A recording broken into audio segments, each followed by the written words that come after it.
अस्सलाम वालेकुम बुजुर्गों, दोस्तों और साथी नाजरीन। इस हफ्ते के फ़िक्र नज़र प्रोग्राम में आपका इस्तकबाल है। इस हफ्ते की दो बड़ी खबरें थी। एक था पार्लियामेंट का खुसूसी इजलास जो 18 से 22 सितंबर तक चलने वाला था।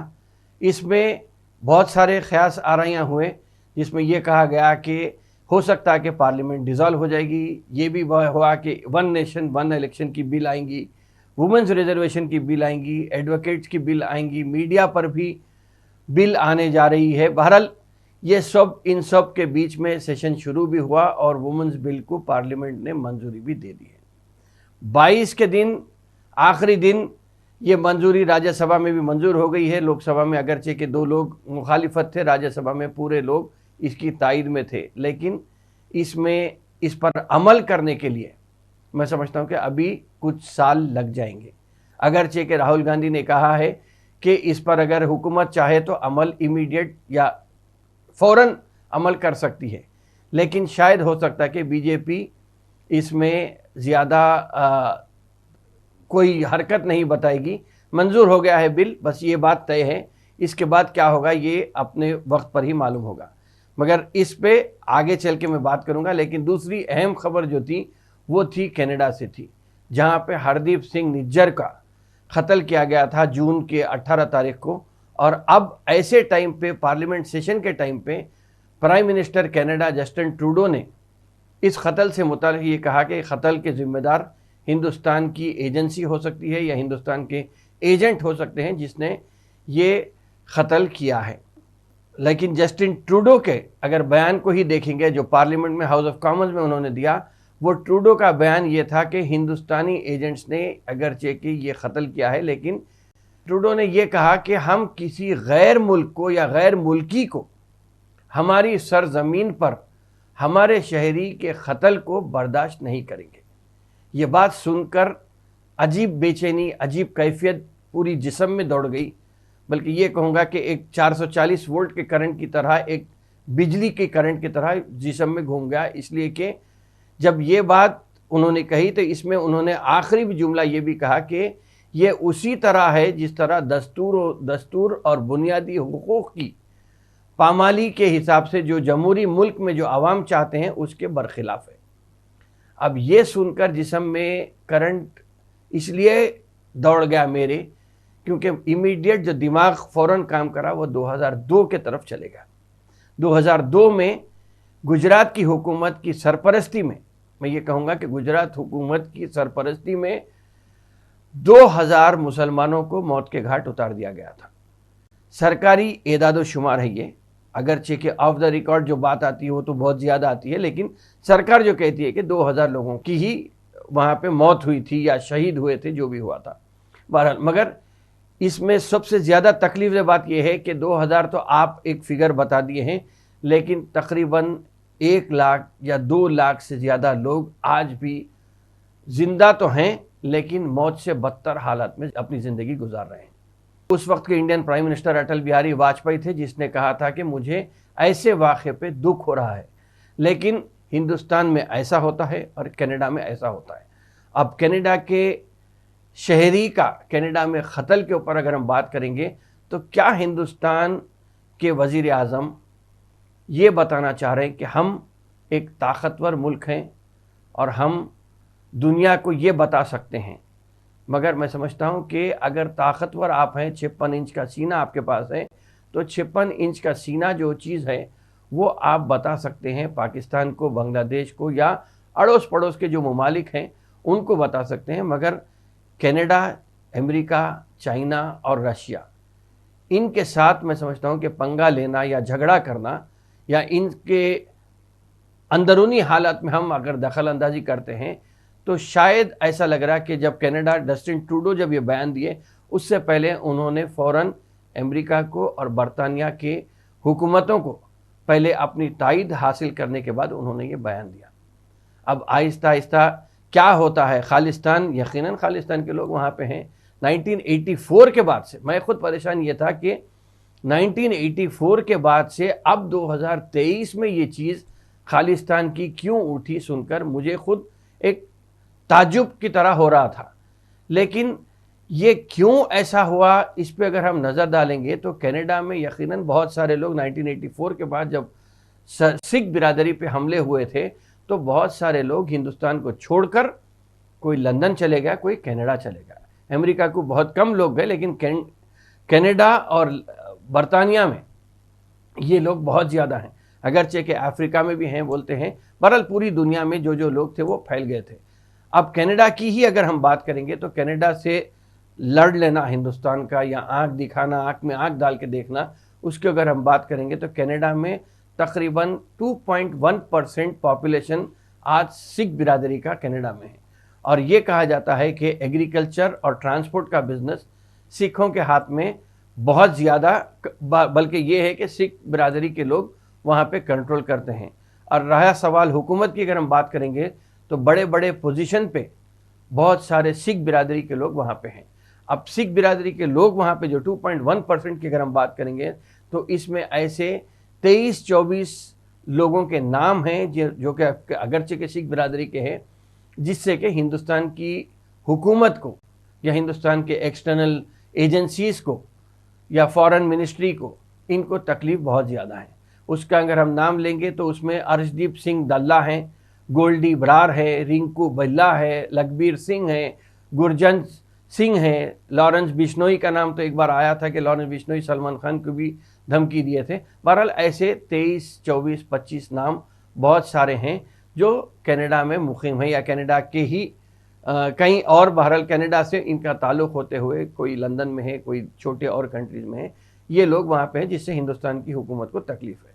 रहा सवाल कनाडा का और हिंदुस्तान की अगर हम बात करेंगे तो इन्वेस्टमेंट के ताल्लुक़ से अगर हम बात करें तो 1.77 लाख करोड़ डॉलर आज इन्वेस्टमेंट जो इंडिया के कैपिटल मार्केट्स में कनाडा का मशगूल है, या कनाडा से ये लोग, ये इतनी रकम यहाँ के कैपिटल शेयर बाज़ार में लगी हुई है। और एफडीआई की अगर हम बात करें, जो फॉरेन डायरेक्ट इन्वेस्टमेंट की बात करेंगे तो 304 बिलियन डॉलर्स इंडियन कंपनीज हैं जो कनाडा में इन्वेस्ट करे हुए हैं। ये एफडीआई का जो फ्लो इंडिया में हुआ था ये 304 बिलियन डॉलर्स का था, और जो इंडियन कंपनीज हैं जो कनाडा में इन्वेस्ट करें वो 6.6 बिलियन डॉलर्स हैं। जबकि अगर हम ये देखेंगे तो हिंदुस्तान और कनाडा के बीच में जो ट्रेड होता है वो 8.2 बिलियन डॉलर्स का मर्चेंडाइज, कपड़ों के या मर्चेंडाइज ट्रेड जो होता है ये बताया गया है। मगर क्या हिंदुस्तान अपने दुश्मन, या ये कहूँगा कि हिंदुस्तान अपने जिसको दुश्मन तस्वुर करता है, क्या इन लोगों की जहाँ पर भी वो मुकीम हैं अब उनकी खैर नहीं है? अगर ऐसा देखेंगे तो 2019 के बाद से अब तक ऐसे 12 से 14 हिंदुस्तान के जो दुश्मन थे वो अपने आप को सेफ हेवन में महसूस करते थे कि मैं इस मुकाम पे महफूज हूँ, तस्वुर करते थे। उन लोगों का अब तक, बहरहाल उन लोगों की मौत वाक़ हो गई, क़त्ल हुआ, मैं ये नहीं बोलूँगा, लेकिन ये ज़रूर बोलूँगा कि उनकी अब तक मौत हो गई है। हरदीप सिंह निज्जर के अलावा अगर हम बात करेंगे तो ऐसे कितने लोग हैं जिसको हिंदुस्तान अपना दुश्मन तस्वुर करता था, या जो हिंदुस्तान के ख़िलाफ़ काम करते थे, उन लोगों की नेचुरल डेथ हुई या क़त्ल हुआ या गोली मारकर उनकी जान ले ली गई थी। इसकी अगर हम बात करेंगे तो पाकिस्तान के, पहले तो पाकिस्तान का जिक्र आता है इसलिए कि सबसे बड़ा दुश्मन मुल्क हमारे बाजू जो है पाकिस्तान है। तो पाकिस्तान की अगर हम बात करेंगे तो रियाज अहमद नाम के एक शख्स थे जिन्हें गोली मारकर हलाक कर दिया गया था। 2019 में पेशावर बम धमाकों के बाद, मदरसे में जो धमाका हुआ था, उसके बाद से आज तक मौलाना मसूद अजहर टीवी पर क्या कोई अखबार में भी उनका जिक्र नहीं आया है। वैसे ही बशीर अहमद पीर थे जो हिजबुल मुजाहिदीन के थे, उन्हें भी बिल्कुल करीब से सर में गोली मारकर उन्हें भी मार दिया गया। ये रावलपिंडी में हुआ था 2023। अब 2023 फरवरी के बाद से अगर हम बात करेंगे तो कौन कौन गए इसमें, जिसको हिंदुस्तान दुश्मन समझता था, उसमें अगर हम बात करेंगे तो अल बदर का कमांडर था एक सैयद खालिद रज़ा, इसको भी फरवरी 2023 में सर में गोली लगी थी और वो मर गया। खालिस्तानी लीडरों की बात करेंगे तो खालिस्तान में अवतार सिंह थे एक, जिन पे इल्ज़ाम था कि यूके के हाई कमीशन पे जो हमला हुआ था उसके ऊपर इनका इन्वॉल्वमेंट था। तो इसकी भी मौत हो गई थी, बिल्कुल सर में गोली लगी थी जून 2023 में। एजाज अहमद ISIS के एक कमांडर थे जिन्हें अफगानिस्तान में गोली मारकर मार दिया गया। ज़हूर इब्राहिम वो शख्स है जो IC-814 जो प्लेन हाईजैक हुआ था अफगानिस्तान को, कंधार को ले लेके चले गए थे, उसमें एक हिंदुस्तानी शहरी जो ट्रैवल कर रहे थे रूपिन, उनका गला काटने में वो आदमी को दिखाया गया था। उसको भी 2022 में बिल्कुल गोली मारकर उसकी भी जान ले ली गई थी। इसके अलावा अगर हम बात करेंगे तो परमजीत सिंह मई 2023 में लाहौर में गोली मारकर इनकी भी मौत हो गई। हरविंदर सिंह रिंडा है जिन्हें लाहौर में ही गोली मार दी गई। हैप्पी संघेरा है, उन्हें भी इटली में गोली मारी थी। कुलविंदर सिंह हैं, उन्हें भी बैंकॉक से पकड़कर यहाँ पे लेके आया। अब ये सब चीज़ों में अगर इंडियन एक्सटर्नल का हाथ है, शायद इसीलिए हो सकता है कि खालिस्तान मूवमेंट की नाम फिर से आ रहा है। बहरहाल ऐसे बहुत सारे चीज़ें हैं, लेकिन वज़ीर आज़म ट्रूडो का बयान, हिंदुस्तान का बयान अगर देखेंगे तो मैं समझता हूँ कि अपने अवाम की हिफाजत करना हर लीडर का काम होता है, मगर इसके बरखिलाफ़, ट्रूडो के बयान के बरखिलाफ़ हिंदुस्तान में जो हुआ वो सभी लोग इसके शाहिद हैं।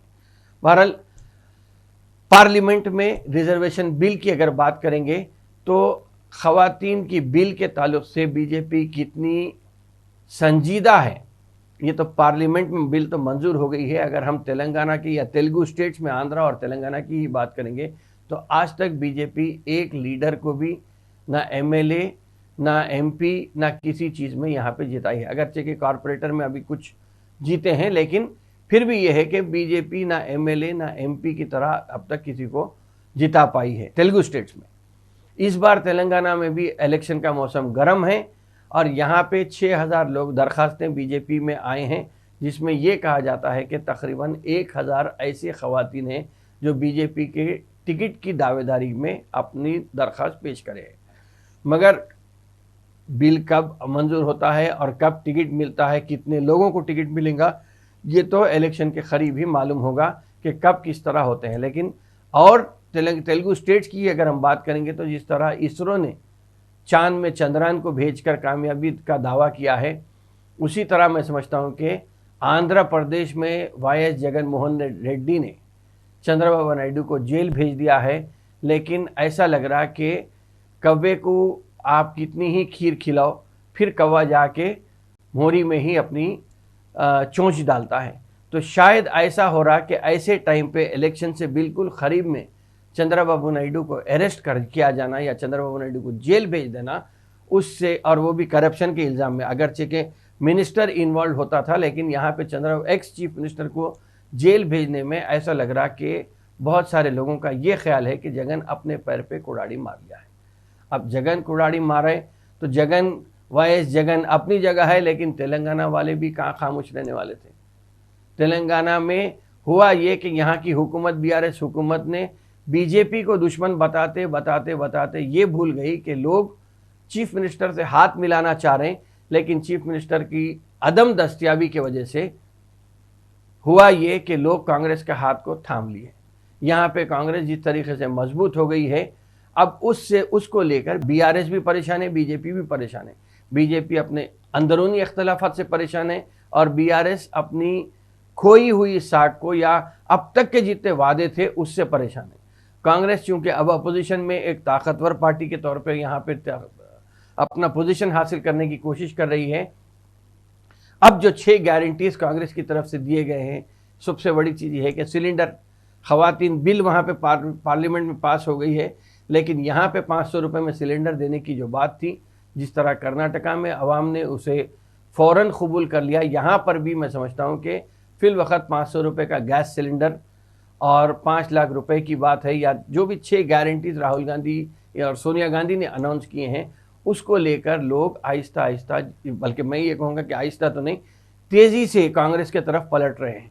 अब जब कांग्रेस के 6 गारंटीज का अनाउंसमेंट आ गया तो TRS ने ये कह दिया कि ये आमदनी, रियासत की आमदनी से ज़्यादा आप ये देकर आवाम को ख़र्चा बढ़ा रहे हैं। अगर कांग्रेस ये चीज़ कर रही है तो इसका मुंह तोड़ जवाब देने के लिए BRS भी नई स्कीम्स लाने की एक कोशिश कर रही है। अब देखना ये है कि फिल वक्त अब इलेक्शन जो होने जा रहे हैं तेलंगाना में, मैं ये कहूँगा कि फिल वक्त तेलंगाना में जो वादों की भरमार हो रही है, 9 साल से एक हुकूमत है, एक पार्टी है आपके पास जो अब तक वादे करी, कितने उस पर अमल हुआ वो आवाम के सामने है। अब एक नई पार्टी, बल्कि एक पुरानी पार्टी जो दावेदारी पेश करी कि नेक्स्ट गवर्नमेंट बनाने का, उसने 6 गारंटीज ऐसे रखे हैं जो आवाम उसे कबूल कर रही है। या आवाम इन 6 गारंटीज पे भरोसा करेंगी, या 9 साल में जो गारंटी दिए गए थे या जो वादे किए गए थे जिसमें अमल नहीं हुआ, या कुछ अमल हुआ कुछ अमल नहीं हुआ, उसकी बात मानकर किसको वोट देगी वो आवाम पर ही मुनहसर है। बहरहाल इन सब चीज़ें, ये सब चीज़ तो चलते रहेंगी। अभी 1-2 महीने हैं इलेक्शन के लिए, तो शायद किसी कभी नरम कभी गरम, कभी कांग्रेस कभी बीआरएस कभी बीजेपी, ये सब लोगों के सामने आते रहेंगे। लेकिन हमारा काम ये है कि हम नज़र हर एक पे रखें और अमल जब करना है तभी आप अमल करिए। और कौन सच्चा है कौन झूठा है इसका फैसला आवाम को करना है। मैं नहीं समझता कि कोई लीडर इसका फैसला कर सकता। हमारे हाथ में जो ताकत है वो ताकत का सही वक्त पर, सही टाइम पे, सही मुकाम पर इस्तेमाल अगर हम करेंगे तो ही हमारी बेहतरी हो सकती है। बहरहाल इन चंद बातों के साथ अपनी बात को, प्रोग्राम को ख़त्म करता हूँ। इंशाल्लाह आइंदा हफ्ते फिर मुलाकात होगी, फिर बात होगी। शुक्रिया, खुदा हाफ़िज़।